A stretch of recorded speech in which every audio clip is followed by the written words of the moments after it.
একদিকে দ্বিতীয় ধাপে যুদ্ধবিরতি আলোচনা, অন্যদিকে ইসরায়েলি বাহিনীর হামলায় কেঁপে উঠছে গাজা উপত্যকা। দেইর আল বালাহ এলাকায় আবাসিক ভবনে হামলা চালিয়ে সম্পূর্ণ গুঁড়িয়ে দিয়েছে দখলদাররা। হাসপাতাল কর্তৃপক্ষ জানায়, হামলায় বেশ কয়েকজন হতাহত হয়েছেন। এর মধ্যেই গাজায় যুদ্ধবিরতি পরিকল্পনার দ্বিতীয় ধাপ শুরুর ঘোষণা দিয়েছে যুক্তরাষ্ট্র। তবে প্রথম ধাপের গুরুত্বপূর্ণ অংশ ইসরায়েল ও হামাসের মধ্যে এখনও পূর্ণ যুদ্ধবিরতি বাস্তবায়িত হয়নি। তাছাড়া গাজায় একের পর এক ইসরায়েলি হামলা যুদ্ধবিরতির প্রথম ধাপকে দুর্বল করছে বলে মনে করছেন বিশ্লেষকরা। দ্বিতীয় ধাপে হামাসের নিরস্ত্রীকরণ এবং আন্তর্জাতিক শান্তিরক্ষী বাহিনী মোতায়েনের মতো জটিল বিষয় মোকাবেলা করা আরও কঠিন হবে বলে মনে করছেন তারা।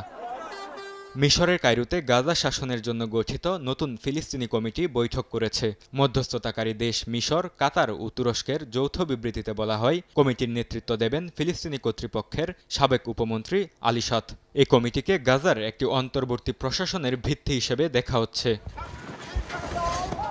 এদিকে চরম আবহাওয়ায় সংগ্রাম চালিয়ে যাচ্ছেন গাজাবাসী। শীতকালীন ঝড় ও বৃষ্টিতে খোলা আকাশের নিচে রয়েছেন কয়েক হাজার মানুষ। জাতিসংঘ বলছে, ত্রাণ সহায়তা বাড়ানো হলেও জরুরি সরঞ্জাম প্রবেশে এখনও বাধা রয়ে গেছে। মারাত্মক স্বাস্থ্য ঝুঁকিতে রয়েছে গাজার কয়েক হাজার শিশু।